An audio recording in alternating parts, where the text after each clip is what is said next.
नमस्कार, स्वागत है आपका हमारे खास बुलेटिन में। मैं हूं आपके साथ राजश्री थवाई। तो और चलिए दिन भर की जो सुर्खियां रही खबरों उन पर बारी बारी से नजर डालेंगे।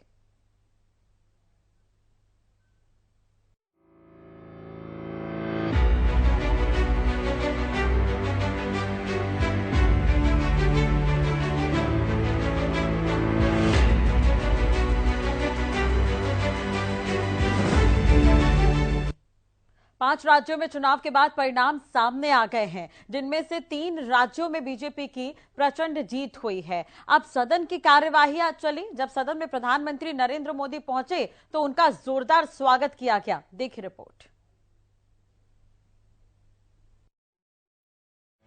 विधानसभा चुनावों में मिली जीत का असर संसद के शीतकालीन सत्र के पहले दिन भी नजर आया। मीडिया से बात करते हुए प्रधानमंत्री नरेंद्र मोदी ने जहां जनादेश से विपक्ष को सबक लेते हुए सकारात्मकता से काम करने की नसीहत दी, वहीं लोकसभा के अंदर बीजेपी सांसदों ने तीसरी बार मोदी सरकार, बार बार मोदी सरकार और भारत माता की जय के नारे लगाए। साथ ही प्रधानमंत्री नरेंद्र मोदी का स्वागत भी किया।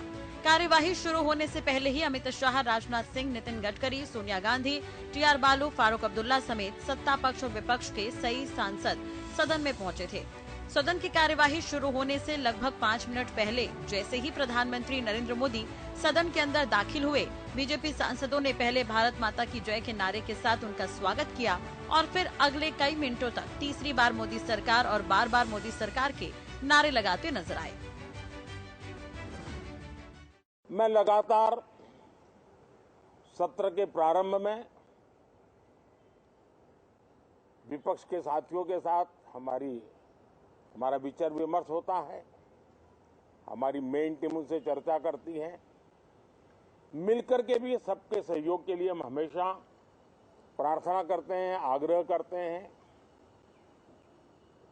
इस बार भी इस प्रकार की सारी प्रक्रियाएं कर ली गई हैं और आपके माध्यम से भी मैं सार्वजनिक रूप से हमेशा हमारे सभी सांसदों से आग्रह करता हूं,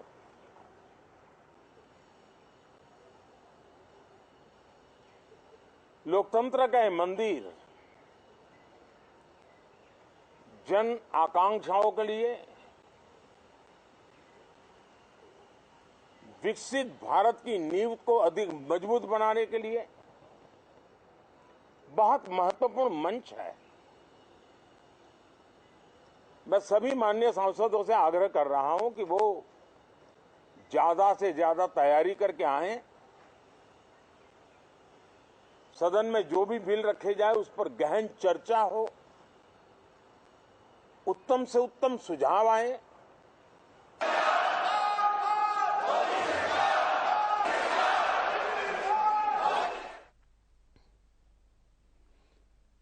आपको बता दें कि 5 राज्यों के चुनाव परिणाम सामने आ गए हैं, जिनमें बीजेपी को बड़ी जीत मिली है। तेलंगाना राज्य में केवल कांग्रेस सत्ता में आई। पार्टी इसका श्रेय मोदी को ही दे रही है। मोदी मैजिक सोशल मीडिया पर काफी ट्रेंड कर रहा है। आपको बता दें कि मुख्य प्रधानमंत्री नरेंद्र मोदी इन 5 राज्यों में अलग अलग जगहों पर रोड शो करते हुए नजर आए थे। इसके अलावा रैलियां करते हुए नजर आए थे, जिसका परिणाम सबके सामने है।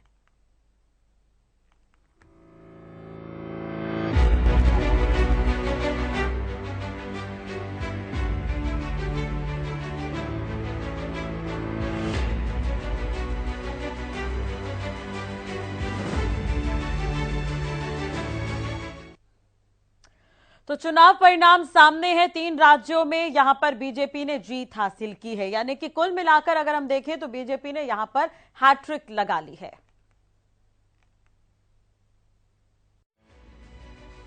लोकसभा के चुनाव से पहले बीजेपी के लिए एक बड़ी खुशखबरी सामने आई है।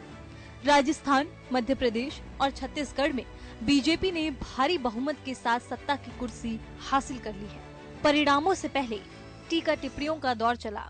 राजनीतिक दलों ने एक दूसरे पर जमकर हमला भी बोला, लेकिन अंत में 3 राज्यों में बीजेपी ने जीत दर्ज कर ली।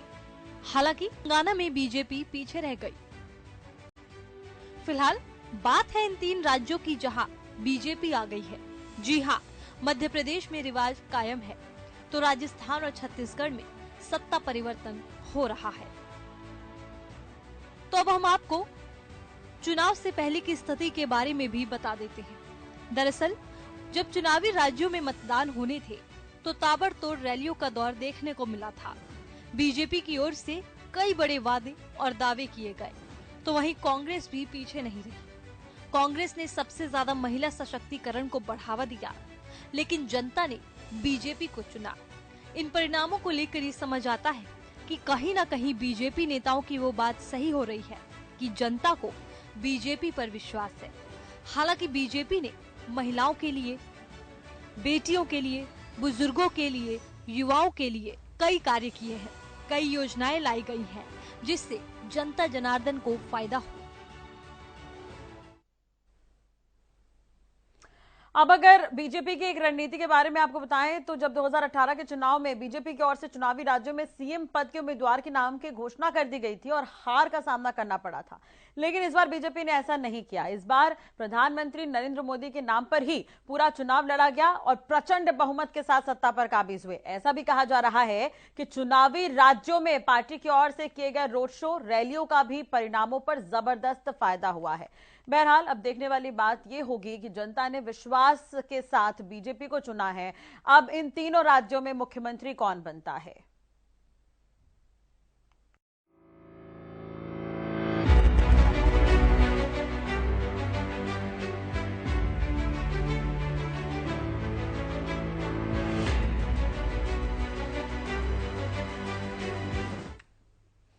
इधर राजस्थान में बीजेपी ने बहुमत का जादुई आंकड़ा पार किया और सत्ता पर काबिज हो गई है। अशोक गहलोत ने इस्तीफा दे दिया है, लेकिन अब कांग्रेस में आर पार की स्थिति है। जी हां, अशोक गहलोत के ओएसडी रहे जिन्होंने अब हार का ठीकरा अशोक गहलोत पर ही फोड़ा है। देखिए रिपोर्ट। 5 राज्यों के चुनाव परिणाम सामने आ गए हैं। राजस्थान में बीजेपी ने बहुमत का जादुई आंकड़ा छूकर 115 सीटें जीतकर जीत हासिल की। अब बीजेपी में मुख्यमंत्री को लेकर माथापच्ची होना बाकी है। इसके लिए अब मंथन शुरू हो गया है। जहां एक तरफ पूर्व मुख्यमंत्री वसुंधरा राजे अपनी दमदारी ठोक रही है, तो वहीं बीजेपी नेतृत्व संसदीय बोर्ड की बैठक के बाद ही नाम की घोषणा करने की बात कह रहा है। इधर बहुमत के बाद बीजेपी में मुख्यमंत्री चेहरे को लेकर सियासत का पारा चढ़ा हुआ है। चुनाव परिणाम आने के बाद बीजेपी में मुख्यमंत्री को लेकर सियासत में लगातार गर्माहट है। सूत्रों के अनुसार बीजेपी के नेतृत्व ने रविवार शाम ही केंद्रीय मंत्री गजेंद्र सिंह शेखावत और बाबा बालकनाथ को दिल्ली बुला लिया। इसके बाद से सियासत में चर्चाओं का बाजार गर्म है। वहीं कांग्रेस में भी हलचल है। पार्टी में एक दूसरे पर हार को लेकर आरोप लग रहे हैं। कांग्रेस की हार को लेकर अशोक गहलोत के ओएसडी लोकेश शर्मा का बड़ा बयान भी सामने आ गया है। उन्होंने हार का जिम्मेदार गहलोत को ही बता दिया। उन्होंने गहलोत को फरेबी बताते हुए 25 सितंबर 2022 की घटना का जिक्र किया। उन्होंने कहा पूरी घटना प्रायोजित थी। आलाकमान के खिलाफ विद्रोह कर अवमानना की गई है। उसी दिन से ये खेल शुरू हो गया था। खैर, राजस्थान में कांग्रेस अपनी सत्ता नहीं बचा पाई। अब बीजेपी सत्ता पर काबिज है। अब देखने वाली बात होगी कि राजस्थान में अगला मुख्यमंत्री कौन बनता है। चलिए अब वो ट्वीट भी आपको बता देते हैं जो लोकेश शर्मा ने लिखा है। दरअसल उन्होंने लिखा कि लोकतंत्र में जनता ही माई बाप है और जनादेश शिरोधार्य है। विनम्रता से स्वीकार है। मैं नतीजों से आहत जरूर हूं, लेकिन अचंभित नहीं। कांग्रेस राजस्थान में संदेह रिवाज बदल सकती थी, लेकिन अशोक गहलोत कभी कोई बदलाव नहीं चाहते थे। ये कांग्रेस की नहीं बल्कि अशोक गहलोत की शिकस्त है। अब ये लोकेश शर्मा की तरफ से ट्वीट किया गया है। अब देखने वाली बात होगी कि इस पर क्या कुछ रिएक्शन आगे मिलते हैं।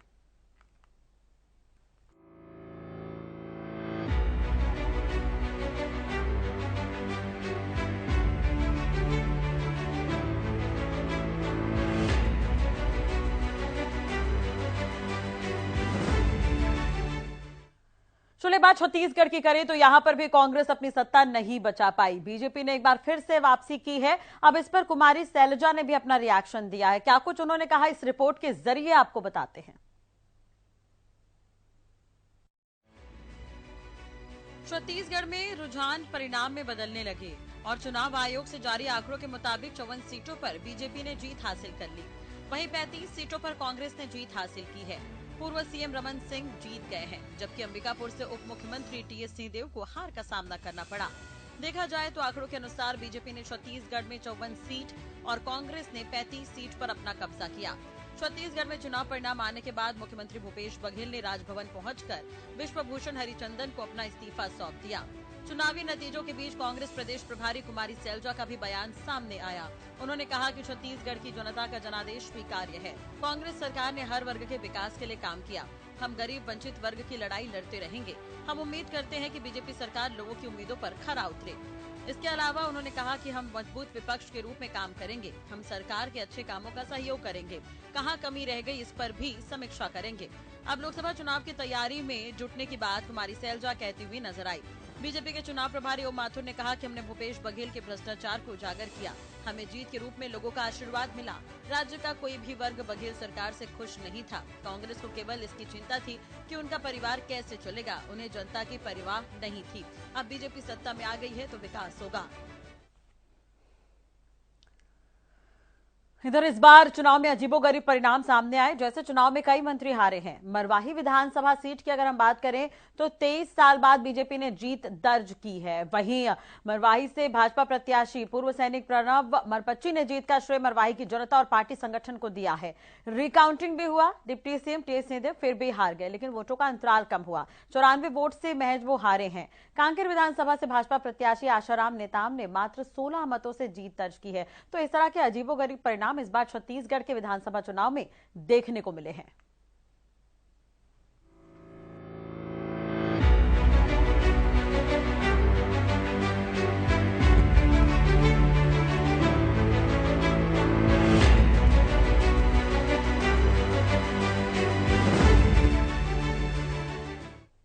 चलिए बात कर लेते हैं हरियाणा की। तो हरियाणा के कृषि विभाग की तरफ से कार्यक्रम का आयोजन हिसार में किया गया था, जहां पर शिरकत करने के लिए मुख्यमंत्री मनोहर लाल पहुंचे हुए थे। इसके अलावा 15 देशों के यहां पर शोधार्थी भी मौजूद थे, जिनके सामने मुख्यमंत्री ने अपना भाषण दिया। क्या कुछ कहा, इस रिपोर्ट के जरिए आपको बताते हैं। मुख्यमंत्री मनोहर लाल ने हिसार के चौधरी चरण सिंह हरियाणा कृषि विश्वविद्यालय में वैश्विक खाद्य पोषण सुरक्षा, स्थिरता और स्वास्थ्य के लिए रणनीति विषय पर आयोजित अंतर्राष्ट्रीय सम्मेलन का शुभारंभ किया। इसके बाद उन्होंने देश विदेश के प्रसिद्ध वैज्ञानिकों से मुलाकात की। आपको बता दें कि विश्वविद्यालय में 4 से 6 दिसंबर तक 3 दिवसीय अंतर्राष्ट्रीय सम्मेलन का आयोजन किया जा रहा है, जिसमें अमेरिका, ब्रिटेन, कनाडा समेत करीब 15 देशों के 900 वैज्ञानिक और शोधार्थी हिस्सा ले रहे हैं। वहीं इस दौरान सीएम ने सिविल अस्पताल में किए औचक निरीक्षण के बारे में भी जानकारी दी है। बहुत सी समस्याएं, बहुत से उनकी नई टेक्निक, बहुत से ऐसे प्रोडक्शन बढ़ाने के विषय, डाइवर्सिफिकेशन, खास करके जैसे आज वातावरण दूषित होता जा रहा है, उसमें खासकर एमिशन, जिस प्रकार का पोल्यूशन का है, पानी का संकट है, उसको पानी को बचाने के लिए मार्केटिंग की बातें हैं। तो इन सब विषयों पर लेकर के जो मैंने मोटामोटी सारा विषय का सुना है, अच्छा एक सेमिनार होने वाला है और बहुत से अच्छे सुझाव जो आएंगे निश्चित रूप से हरियाणा में उनको लागू कराएंगे, क्योंकि इन चीज़ों की अनुभूति की आवश्यकता है।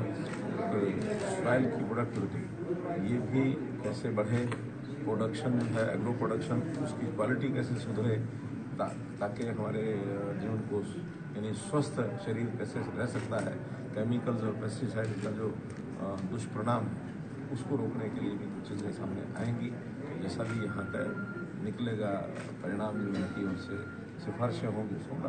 अभी तो एक प्रारंभिक उद्घाटन था, एक आधे घंटे के सेशन में तो सब नहीं निकलता, 3 दिन तक चलाएंगे ये लोग, क्योंकि इंट्रोडक्टरी जो हमको भी ध्यान में आया है और हमने अपनी ओर से भी जो चैलेंजेस हैं उनके सामने रखे हैं। They are the scientist, they have to think over it. देखिए, मुझे जब भी समय मिलता है मैं जनता की सेवाओं के नाते से जो संस्थान होते हैं उसमें लगातार जाता हूँ। तो कल रात्रि को थोड़ा समय मुझे मिला तो मैं यहाँ के मेडिकल सिविल हॉस्पिटल है उसमें भी गया, यहाँ की पुलिस चौकी है उसमें जा करके याद किया, कुछ लोगों से व्यक्तिगत बातचीत भी हुई। तो जो वहाँ छोटी मोटी कमियाँ ध्यान में आई थी वहाँ के अधिकारियों को मैंने सब बताया है। मुझे लगता है सब ठीक करेंगे। बहुत बड़ी मेजर कोई ऐसी बात नहीं थी, लेकिन व्यवस्थाओं में उन्होंने कहीं स्टाफ की कोई बात कही, कहीं कोई टेक्नोलॉजी के नाते से उन्होंने जो कंप्यूटर में मुझे भी ध्यान में आया कि डाटा इनको जो रखना चाहिए घर का नहीं रख रहे थे और नॉर्मली ठीक था। छोटी छोटी बातें सब। आपको बता दें कि मुख्यमंत्री मनोहर लाल काफी दिनों से अलग अलग जिलों के दौरे कर रहे हैं। मुख्यमंत्री मनोहर लाल यहां पर सौगात भी दे रहे हैं और जन संवाद भी कर रहे हैं। इसी बीच चौधरी चरण सिंह हरियाणा कृषि विश्वविद्यालय में मुख्यमंत्री मनोहर लाल पहुंचे हुए थे।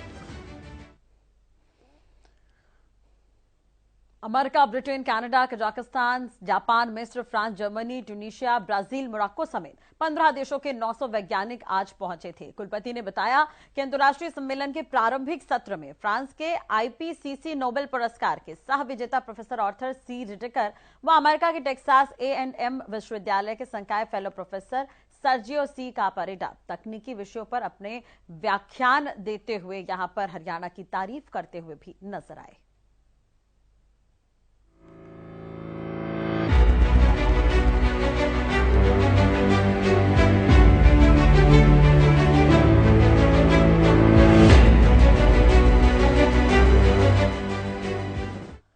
चलिए बात कर लेते हैं तेलंगाना की एक खबर की, जहां पर एक ट्रेनर एयरक्राफ्ट जो है वो दुर्घटनाग्रस्त हो गया। इस पूरे हादसे में 2 पायलट की मौत हो गई। तेलंगाना में भारतीय वायुसेना के एक ट्रेनर एयरक्राफ्ट दुर्घटनाग्रस्त हो गया। तेलंगाना के मेदक के पास ये घटना हुई है।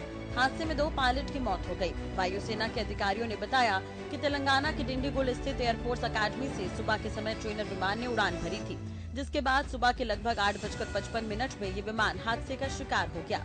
हादसे का शिकार हुआ विमान पिलाटस PC-7M के एयरक्राफ्ट था। वायुसेना ने बताया कि ट्रेनर विमान रूटीन उड़ान पर था। हादसे में दोनों पायलट गंभीर रूप से घायल हो गए थे, जिसके चलते उनकी मौत हो गई।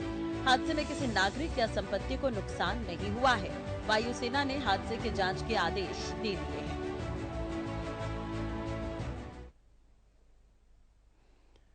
वहीं से पहले जनवरी में भी भारतीय वायुसेना के 2 विमान दुर्घटना के शिकार हुए थे। मध्य प्रदेश के मुरैना में हुए इस हादसे में भारतीय वायुसेना के 2 लड़ाकू विमान क्रैश हो गए थे, जिसमें एक पायलट की मौत हो गई थी। ये विमान भी routine operational flying training mission पर थे। अब ये जांच का विषय है कि लगातार जो ट्रेनिंग के लिए जो एयरक्राफ्ट का इस्तेमाल किया जाता है वो दुर्घटनाग्रस्त आखिर क्यों हो रहे हैं।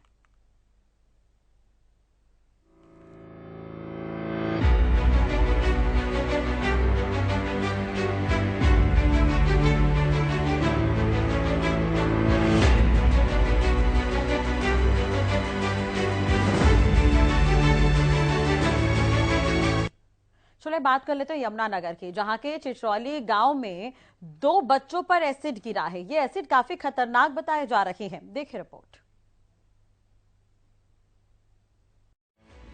चिचरौली के संस्कृति मॉडल स्कूल में पढ़ने वाले 7वीं कक्षा के 2 छात्रों के साथ दर्दनाक हादसा पेश आया है। जानकारी के मुताबिक बालकुंज में रहने वाले दोनों बच्चे क्लास बंक कर स्कूल की बिल्डिंग में कुछ दूर स्थित पुरानी बिल्डिंग में छुपने के लिए जा रहे थे।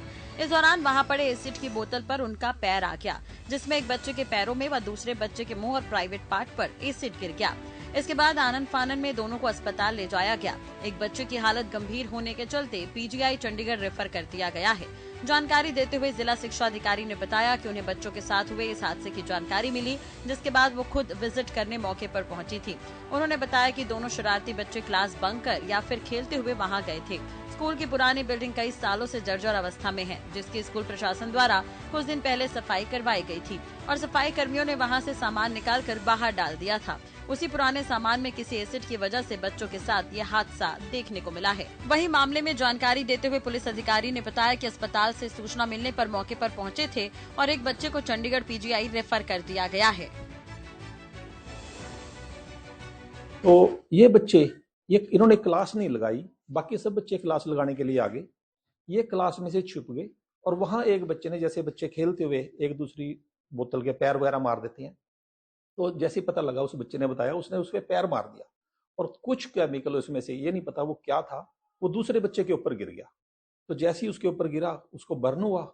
उसने साथ ही जो वहां दूसरे टीचर थे उधर जहाँ क्लासें लगती हैं उनको बताया, हम वो साथ ही यहाँ पे लेके आए, हम उनको साथ ही हॉस्पिटल लेके गए और उसको जो है फर्स्ट एड दिया हॉस्पिटल में और वहां से उनको जो है रेफर कर दिया। एक दर्दनाक हादसा है और गंभीरता से भी इसको लिया जाएगा हमारे द्वारा, पूरे जिले के द्वारा, और सभी प्रिंसिपल्स को भी सचेत किया जाएगा कि अपने लैब के मटेरियल को, चाहे वो कितने ही पुराना बंद पड़ा हो, पर्सनली जाकर देखें इन चीज़ों को, क्योंकि हेड का मुखिया होने के नाते ये पूरा दायित्व तो बनता है कि अपनी निगरानी में एक एक चीज़ उनके रहे।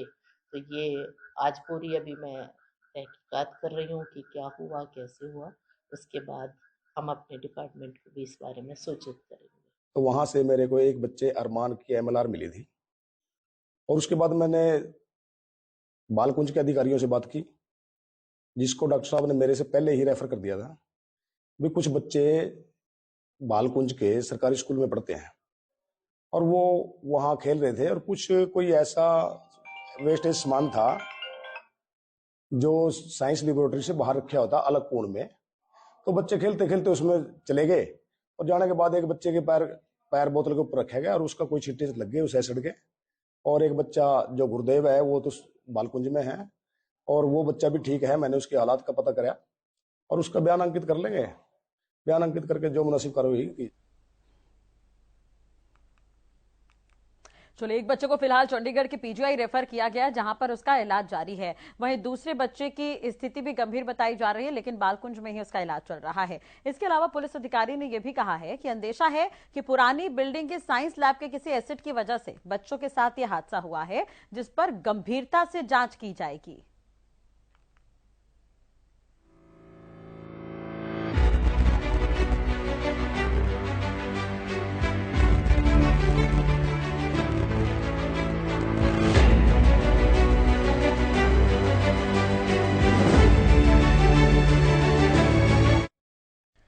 चलिए बात कर लेते करनाल की, जहां पर ATM में कैश लोडिंग में गड़बड़ी सामने आई है। दरअसल ऑडिट किया गया तो यहां पर 86 लाख रुपए गायब मिले हैं। करनाल में बीते दिनों ATM में कैश लोडिंग में लगभग 86 लाख रुपए की गड़बड़ी का मामला सामने आया था। इस मामले को लेकर CIA 2 शाखा ने ATM में रुपए डालने के नाम पर लाखों रुपए की धोखाधड़ी करने वाले 4 आरोपियों को गिरफ्तार कर लिया है। इसके साथ ही आरोपियों से अब 40 लाख रुपए बरामद भी कर लिए गए।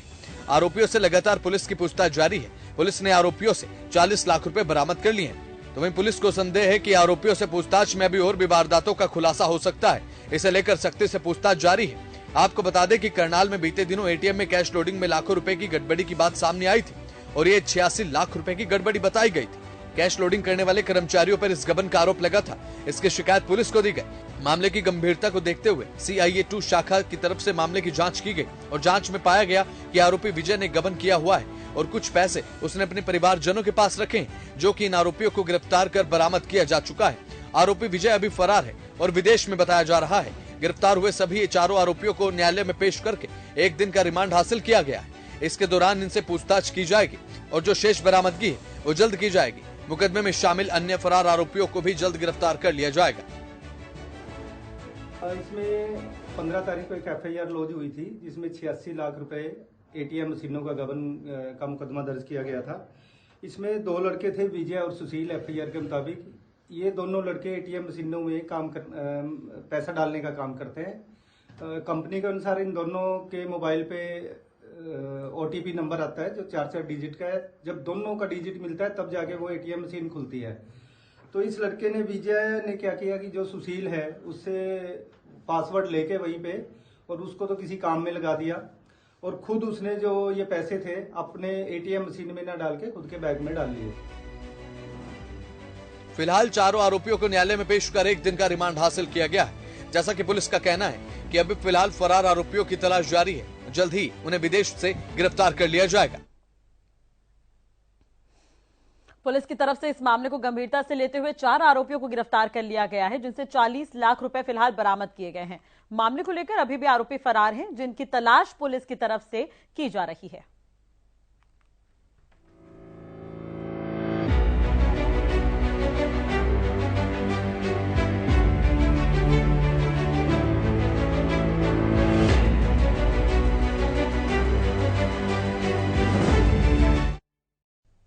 चलिए बात कर लेते हैं क्रिकेट की। तो वर्ल्ड कप में ऑस्ट्रेलिया से भारत को हार का सामना करना पड़ा, लेकिन उसके बाद जो T20 सीरीज खेली गई उसमें भारत ने अपना दबदबा दिखाया है और सीरीज अपने नाम कर ली है। देखिए रिपोर्ट।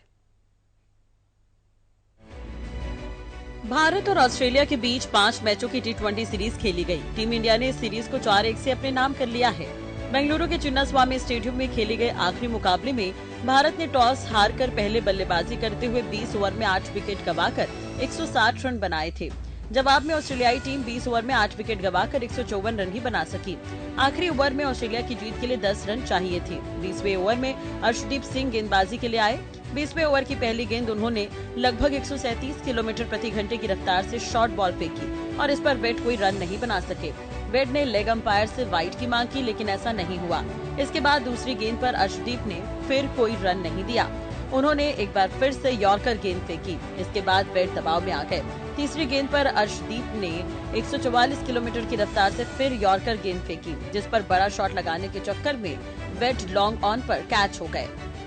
वेड 15 गेंद में 22 रन बना सके। इस विकेट के गिरने पर फैंस में जोश आ गया और उन्होंने अर्शदीप को खूब चीयर किया और आखिरी जो ओवर रहा वो बेहद रोमांचक रहा।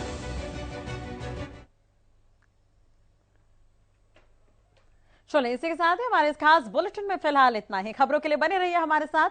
नमस्कार।